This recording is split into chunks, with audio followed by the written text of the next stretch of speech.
ನಮಸ್ತೆ ಸ್ನೇಹಿತರೆ, ಟಿಂಕು ಬೇಬಿ ಚಾನಲ್ಗೆ ಸ್ವಾಗತ. ಇವತ್ತು ವರ್ಷದ ಕೊನೆಯ ದಿನ 31. ಇವತ್ತು ನಾವು ಬೆಂಗಳೂರಲ್ಲಿ ನ್ಯಾಷನಲ್ ಗ್ರೌಂಡಲ್ಲಿ ಅವರೆಕಾಯಿ ಮೇಳ ನಡೀತಾ ಇದೆ.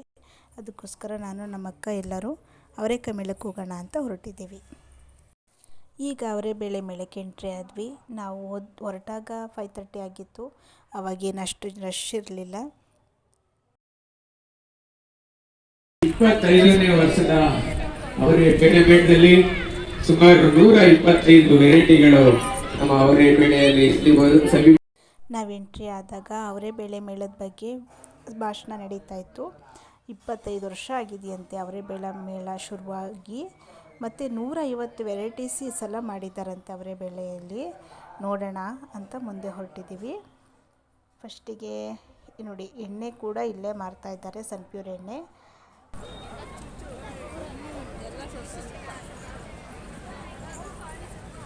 ಈ ಸಲ ಹೊಸದಾಗಿ ಒಂದು ಚಾಕ್ಲೇಟ್ ಬಂದಿದೆ, ಅದರದ್ದು ಅಡ್ವರ್ಟೈಸ್ಮೆಂಟ್ ಕೂಡ ಬಂದಿತ್ತು. ಅದನ್ನು ಟೇಸ್ಟ್ ಮಾಡಿ ಅಂತ ಫ್ರೀಯಾಗಿ ಕೊಡ್ತಾಯಿದ್ರು. ನನ್ನ ಮಗ ಟೇಸ್ಟ್ ಮಾಡ್ದೆ, ತುಂಬ ಚೆನ್ನಾಗಿತ್ತು ಅಂತ ಹೇಳ್ತಾ ಇದ್ದ. ಐಸ್ ಕ್ರೀಮ್ ಕೊಡಿಸಿ ಅಂದ, ಕೊನೆಯಲ್ಲಿ ಹೋಗ್ಬೇಕಾದ್ರೆ ತಿನ್ನೋರಂತೆ ಅಂದ್ಬಿಟ್ಟು ಮುಂದೆ ಬಂದು. ಈ ಸಲ ಅವರೆಬೇಳೆ ಮೇಳದಲ್ಲಿ ಮಕ್ಕಳು ಆಟಾಡೋಕ್ಕೂ ಕೂಡ ವ್ಯವಸ್ಥೆ ಮಾಡಿದ್ದಾರೆ. ನನ್ನ ಮಕ್ಕಳಿಗೇನು ಇದರಲ್ಲೆಲ್ಲ ಇಂಟ್ರೆಸ್ಟ್ ಇಲ್ಲ, ಸ್ವಲ್ಪ ದೊಡ್ಡವರಾಗಿದ್ದಾರಲ್ಲ, ಅದಕ್ಕೆ ಆಟಾಡೋದ್ರಲ್ಲೆಲ್ಲ ಏನು ಇಂಟ್ರೆಸ್ಟ್ ಇಲ್ಲ. ಸರಿ ಅಂತ ಮುಂದೆ ಹೋದ್ವಿ. ಇಲ್ಲಿ ಆಟಾಡೋಕ್ಕಷ್ಟೇ ಅಲ್ಲ, ಎಲ್ಲ ಥರ ಐಟಮ್ಸು ಕೂಡ ಮಾಡ್ತಾಯಿದ್ರು. ಬಟ್ಟೆಗಳು, ರಾಜಸ್ಥಾನದ್ದು ಮತ್ತು ಜೈಪುರಿ ಕಾಟನ್ ಟಾಪ್ಸ್ಗಳು ಎಲ್ಲ. ಇದು ನೋಡಿ, ಟಾಪು ತುಂಬ ಚೆನ್ನಾಗಿದೆ. ಆದರೆ ಸ್ವಲ್ಪ ಕಾಸ್ಟ್ಲಿ ಅನ್ನಿಸ್ತು ನಮಗೆ ಇಲ್ಲಿ ಪ್ರೈಸ್ ಕೇಳಿದ್ರೆ.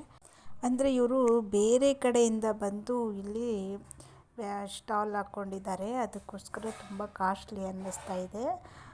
ನೋಡಿ, ಎಲ್ಲ ನೋಡಿ ಕಾಟನ್ದು ಮೆಟೀರಿಯಲ್ಸ್ಗಳು. ಮತ್ತು ಇದು ಬ್ಯಾಗ್ಗಳು, ಹ್ಯಾಂಡ್ ಬ್ಯಾಗ್ಗಳು ಚೆನ್ನಾಗಿದೆ. ಅದೇ 50% ಅಂದರು, ಆದರೆ ಅದ್ರ ಕಾಸ್ಟು ಅಲ್ಲಿಗೆ ಬರುತ್ತೆ ಅದು. ಮತ್ತು ನೋಡಿ, ಇಲ್ಲಿ ಟಾಪ್ಸ್ಗಳು ಎಷ್ಟು ಚೆನ್ನಾಗಿತ್ತು. ಬಟ್ಟೆನೂ ತುಂಬ ಚೆನ್ನಾಗಿದೆ. ಇಯರಿಂಗ್ಸ್ಗಳಿದೆ, ಸ್ಲಿಪ್ಪರ್ಸ್ಗಳು. ಮತ್ತು ಇದು ಗೋಬಿ ಮಂಚೂರಿ ಮಾಡೋದಕ್ಕೆ ಅಂತ ಪೌಡ್ರಂತೆ. ನಮಗೆ ಟೇಸ್ಟ್ ಮಾಡಿ ಅಂತ ಕೊಟ್ಟಿದ್ರು. ಅದು ಚೆನ್ನಾಗಿತ್ತು, ಅದಕ್ಕೋಸ್ಕರ ನಾನು ಅಕ್ಕ ಇಬ್ಬರು ತೊಗೊಂಡು. ನೋಡಿ, ಡ್ರೆಸ್ಗಳು. ಇಲ್ಲಿ ಅವರೆಬೇಳೆಯಲ್ಲಿ ಮಾಡಿರುವಂಥ ಎಲ್ಲ ಐಟಮ್ಸ್ಗಳನ್ನು ಮೆನು ಇಲ್ಲಿ ಕೊಟ್ಟಿದ್ದಾರೆ. ಅದರದ್ದು ಪ್ರೈಸ್ನು ಪಕ್ಕದಲ್ಲೇ ಕೊಟ್ಟಿರ್ತಾರೆ. ಮತ್ತು ಮುಂದೆ ನಾವು ಬೇಕ್ರಿ ಕಡೆಗೆ ಬಂದು, ಬೇಕ್ರಿಲಿ ಅವರೆಬೇಳೆ ಬೇಕ್ರಿ ಇದು. ಅವರೆಬೇಳೆಯಲ್ಲಿ ಮೈಸೂರು ಪಾಕ್ ಮಾಡಿದ್ದಾರೆ, ಕಡಲೆ ಚಕ್ಕೆ ಮಾಡಿದ್ದಾರೆ, ಜಿಲೇಬಿ ಮಾಡಿದ್ದಾರೆ, ಪಪ್ಸು, ತುಂಬ ವೆರೈಟೀಸು ಮಾಡಿದರು ಸ್ವೀಟಲ್ಲಿ. ಆ ಕಡೆ ಜಿಲೇಬಿ ಹಾಕ್ತಾಯಿದ್ದಾರೆ ನೋಡಿ. ಮತ್ತು ಎಲ್ಲ ಲೈವಲ್ಲೇ ಮಾಡಿ ಅಲ್ಲೇ ಕೊಡ್ತಾಯಿದ್ರು. ಪಪ್ಸ್ ಕೂಡ ಮಾಡಿದರು ನೋಡಿ. ಅವರೆಬೇಳೆಯಲ್ಲಿ ಸೋಂಪಾಪುಡಿನೂ ಕೂಡ ಮಾಡಿದ್ದಾರೆ, ಲಡ್ಡು ಮಾಡಿದ್ದಾರೆ, ಎಷ್ಟು ವೆರೈಟೀಸ್ ಮಾಡಿದ್ದಾರೆ ನೋಡಿ. ನಾವು ಆದರೆ ಇದನ್ನೆಲ್ಲ ಟೇಸ್ಟ್ ಮಾಡೋಕ್ಕೆ ಹೋಗಲಿಲ್ಲ. ಹೊಸ ಟೇಸ್ಟ್ ಅಲ್ವಾ, ಯಾಕೋ ಸ್ವಲ್ಪ ಇಷ್ಟಪಡಲಿಲ್ಲ ಟೇಸ್ಟ್ ಮಾಡೋಕ್ಕೆ. ಆದರೂ ಅವರೆಬೇಳೆ ಚಕ್ಕೆ ನೋಡಿ ತಿನ್ನಬೇಕು ಅನ್ನಿಸ್ತು, ಅದಕ್ಕೋಸ್ಕರ ಅವರೆಬೇಳೆ ಚಕ್ಕೆ ಮಾತ್ರ ತೊಗೊಂಡಿದ್ದೀವಿ. ಯಾಕೆ ಆಗ್ತಾ ಇಲ್ವಾ?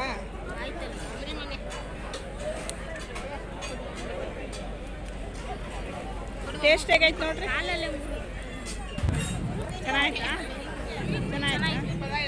ನೆಕ್ಸ್ಟ್ ಅಕ್ಕಿ ರೊಟ್ಟಿ ತಿನ್ನೋಣ ಅಂತ ಅಕ್ಕಿ ರೊಟ್ಟಿ ಸ್ಟಾಲಿಗೆ ಬಂದು, ಅಲ್ಲಿ ಅಕ್ಕಿ ರೊಟ್ಟಿ ಕೂಡ ಅವರೆಬೇಳೆದಾಗಿತ್ತು. ಮತ್ತು ಅದಕ್ಕೆ ಇತ್ತಿಗೆ ಬೇಳೆ ಸಾಂಬಾರು ಕೊಟ್ಟಿದ್ದರು.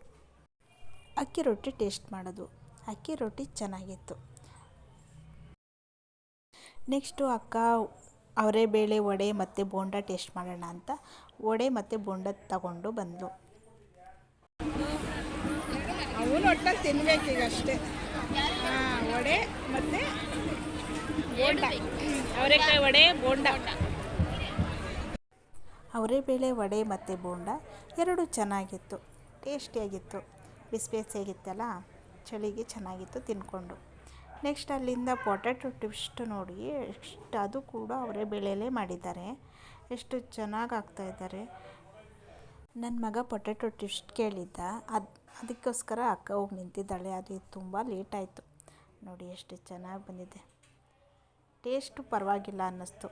ಇಲ್ಲೇ ಅವರೆಕಾಯಿನೂ ಸಹ ಮಾಡ್ತಾಯಿದ್ರು ನೋಡಿ. ಆ ಕಡೆ ಅವರೆಬೇಳೆ ಗೋಬಿ ಮಾಡ್ತಾಯಿದ್ದಾರೆ, ಅದನ್ನ ಈ ಸಲ ಟೇಸ್ಟ್ ಮಾಡಲಿಲ್ಲ. ಇಲ್ಲಿ ಅವರೆಬೇಳೆ ದೋಸೆ ಹಾಕ್ತಾಯಿದ್ದಾರೆ. ಹಾಗೆ ಕೊನೆಯಲ್ಲಿ ಹೋಗಬೇಕಾದ್ರೆ ಇಲ್ಲಿ ಮುಂದೆ ದೇವಿ ವಿಗ್ರಹ ಇತ್ತಲ್ಲ, ಅಲ್ಲಿ ನಾನು, ಅಕ್ಕ, ಹುಡುಗರು ಎಲ್ಲರೂ ಫೋಟೋ ತೊಗೊಂಡು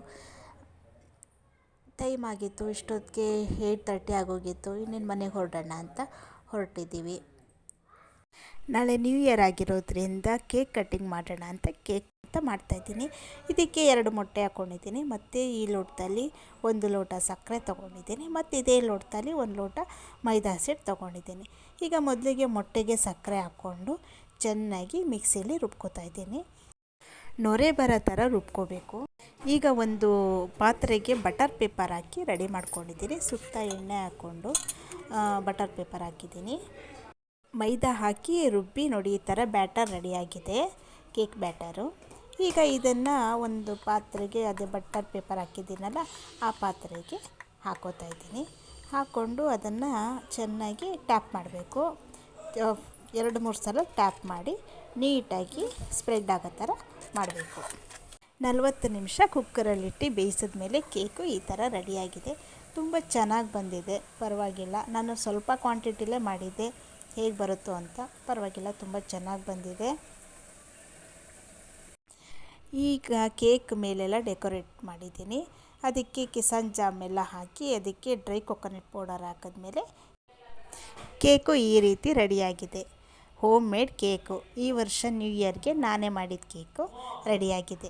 ನೀವು ಮೊದಲ ಬಾರಿ ನಮ್ಮ ಚಾನಲ್ ನೋಡ್ತಾ ಇದ್ದರೆ ಪ್ಲೀಸ್ ಸಬ್ಸ್ಕ್ರೈಬ್ ಮಾಡಿ. ಹೀಗೆ ಇವತ್ತಿನ ವ್ಲಾಗ್ನ ಎಂಡ್ ಮಾಡ್ತಾಯಿದ್ದೀನಿ. ಥ್ಯಾಂಕ್ ಯು ಸ್ನೇಹಿತರೆ.